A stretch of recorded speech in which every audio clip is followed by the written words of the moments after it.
ባለፉት ጥቂት ዓመታት በፕሪሚየር ሊጉ ክለቦች ውስጥ እንደ ብሩኖ ፈርናንዴዝ በማንቸስተር ዩናይትድ ላይ የጎላ ተጽዕኖ ማሳረፍ የቻሉ ተጫዋቾች እጅጉን ጥቂት ናቸው። ፖርቹጋላዊው የመሃል ሜዳ ጥበበኛ በኦልድ ትራፎርድ የነበረው ቆይታ በስኬት የተሞላ ቢሆንም ይህ የውድድር ዘመን ግን ከምንም በላይ ታሪካዊ ሊሆንለት እንደሚችል እየታየ ነው። ሰኞ ምሽት ማንቸስተር ዩናይትድ ብሬንትፎርድን 2-1 በረታበት ጨዋታ ላይ ብሩኖ ለቤንጃሚን ሼሽኮ ጎል የሆነችውን ድንቅ ኳስ አመቻችቶ ሲያቀብል በዘንድሮ የፕሪሚየር ሊግ የውድድር ዘመን 19ኛ አሲስቱን አስመዝግቧል። ይህ ውጤት ብሩኖ ቀደም ሲል በእንግሊዝ ከፍተኛ ሊግ በአንድ የውድድር ዘመን ካስመዘገበው ከፍተኛ ውጤት በ7 የሚበልጥ ሆኖ ተመዝግቧል። ይህ አስደናቂ ስኬት ደግሞ በሊጉ ታሪክ በቴሪ ኦንሪ እና በኬቪን ደብሬን ተይዞ ከነበረውና በአንድ የውድድር ዘመን 20 ጎሎችን አመቻችቶ በማቀበል ከሚታወቀው ክብረ ወሰን ጋር ለመስተካከል አንድ አሲስት ብቻ እንዲቀሩ አድርጎታል። የዩናይትዱ አምበል ይህንን ክብረ ወሰን ለመጋራት አሊያም ደግሞ ሙሉ በሙሉ በመስበር አዲስ ታሪክ ለመጻፍ 4 ቀሪ ጨዋታዎች አሉት። ባለፉት ጥቂት ወራት ሜዳ ላይ እያሳየው ካለው አስገራሚ የፈጠራ ብቃት አንጻር ደግሞ ይህንን ታላቅ ክብረ ወሰን እንደሚያሻሽለው ምንም ጥርጥር የለውም።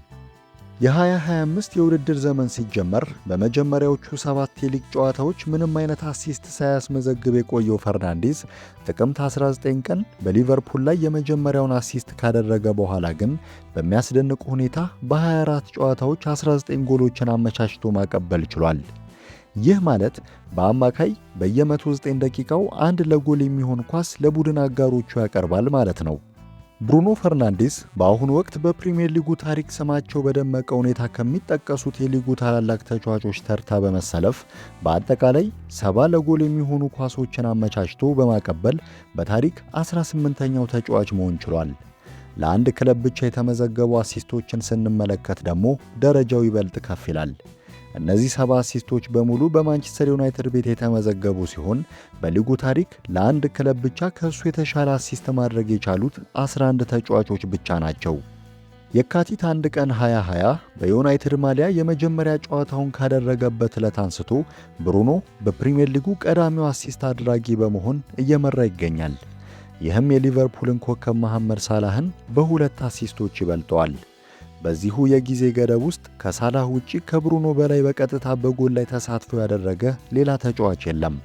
ብሩኖ 70 ጎሎችን በማስቆጠርና 70 አሲስቶችን በማድረግ በድምሩ በ140 ጎሎች ላይ ቀጥተኛ ተሳትፎ አድርጓል። ምንም እንኳን የእሱ የአሲስት ክብረ ወሰን በስፋት ቢነገርም ከዚህ አስደናቂ ውጤት በስተጀርባ ያሉት የጎል ዕድሎችን የመፍጠር ጥልቅ ስታቲስቲካዊ መረጃዎች ግን ያን ያክል ትኩረት አልተሰጣቸውም። በካሪንግተን በሚገኘው የዩናይትድ የልምምድ ማዕከል የኦፕታ አናሊስት ቡድን በ2025 የውድድር ዘመን እያሳየ ያለው ብቃት ከሌሎች የሊጉ ተጫዋቾች በምን ያክል ርቀት የላቀ እንደሆነ የሚያሳዩ መረጃዎችን ሲያቀርብለት የዚህ ድንቅ አማካይ ፊት በአድናቆትና በፈገግታ አብርቶ ነበር። በፕሪሚየር ሊጉ ታሪክ ማለትም መረጃዎች መመዝገብ ከጀመሩበት ከ2003 የውድድር ዘመን ወዲህ በአንድ የውድድር ዘመን በርካታ የጎል ዕድሎችን በመፍጠር ረገድ ስማቸው በደመቀ ሁኔታ ከሚጠቀሱት 10 ምርጥ ተጫዋቾች ዝርዝር ውስጥ ብሩኖ ፈርናንዴዝ ብቻውን በ3 የተለያዩ የውድድር ዘመናት በዝርዝር ውስጥ መካተት ችሏል። በዘንድሮ የውድድር ዘመን ገና 4 ጨዋታዎች እየቀሩት በ2023 የውድድር ዘመን አስመዝግቦት የነበረውን የ114 የጎል ዕድል የፈጠራ አሃዝ አሁን ላይ እኩል ማድረግ ችሏል።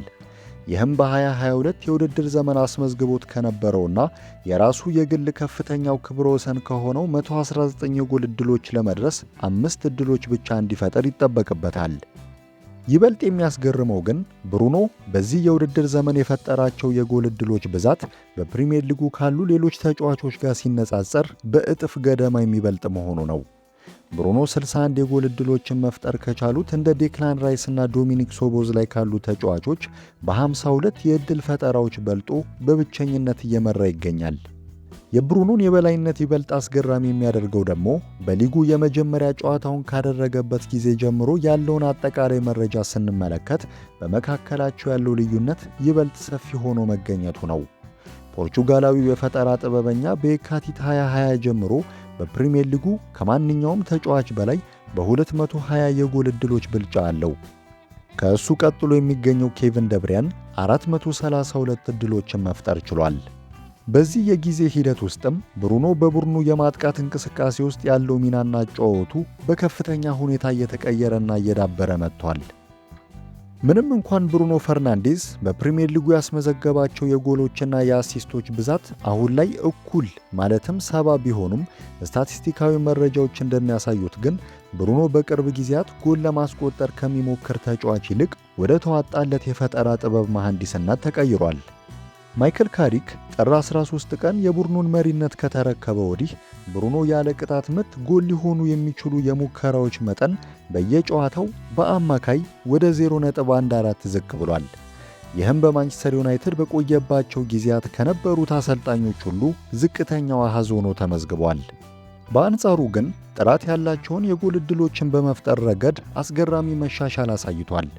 በየጨዋታው ጎል ሊሆኑ የሚችሉ አመቻችቶ ማቀበሎች አማካዩ 0.4 ደርሷል። ይህም በክለቡ ካሰለጠኑት ሌሎች አሰልጣኞች ጋር ሲነጻጸር በ0.12 ብልጫ አለው። ኤክስኤ ወይም ጎል ሊሆን የሚችሉ ኳሶች ወይም ኤክስፔክትድ አሲስት በተለምዶ ብለን የምንጠራው የሚባለው መለኪያ አንድ ተጫዋች ያቀበለው ኳስ ወደ ጎል አሲስትነት የመቀየር ዕድሉ ምን ያክል ከፍተኛ እንደሆነ የሚለካበት ሳይንሳዊ መንገድ ነው። ኤክስኤ ወይም ጎል ሊሆኑ የሚችሉ ኳሶች የሚባለው መለኪያ አንድ ተጫዋች ያቀበለው ኳስ ወደ ጎል አሲስትነት የመቀየር ዕድሉ ምን ያክል ከፍተኛ እንደሆነ የሚለካበት ሳይንሳዊ መንገድ ነው። ይህ የዳታ ሞዴል ኳስ ተቀባዩ ተጫዋች ወደ ጎል ይምታውም አይምታውም ኳሱን አደገኛ ወደ ሆኑ የሜዳ ክፍሎች ለሚያደርሱ ተጫዋቾች ዕውቅና ይሰጣል። ይህም አንድ ተጫዋች አሲስት እንዲመዘገብለት የግድ ጎል መቆጠር ካለበት እውነተኛ አሲስት ወይም አክቹዋል አሲስት የሚለየው ዋነኛው ነጥብ ይህ ነው። ይህ ማለት ኤክስኤ የአንድን ተጫዋች እውነተኛ የፈጠራ ብቃትና አቅም ለመለካት ተመራጭ መንገድ ነው ማለት ነው። እንግዲህ ብሩኖ ፈርናንዴዝ በዚህ የውድድር ዘመን በፕሪሚየር ሊጉ የኤክስኤ ደረጃን በ10.3 በመምራት በቀዳሚነት መቀመጡ ምንም አያስደንቅም። ይህም በደረጃው ሁለተኛ ላይ ከሚገኘው ራያን ቼርኪ በእጅጉ የራቀ ሲሆን በ2022 የውድድር ዘመን በዩናይትድ ቤት ካስመዘገበው የራሱ ከፍተኛ ውጤት ማለትም 10.7 ጋር እጅጉን ተቀራራቢ ነው። ማይክል ካሪክ ኃላፊነቱን ከተረከበ ወዲህ ብሩኖ በፕሪሚየር ሊጉ ያስመዘገበው አጠቃላይ ጎል ሊሆኑ የሚችሉ ኳሶች 5.2 ሲሆን 3.9 ደግሞ በቀጥታ ከጨዋታ እንቅስቃሴ ብቻ የተገኙ ናቸው።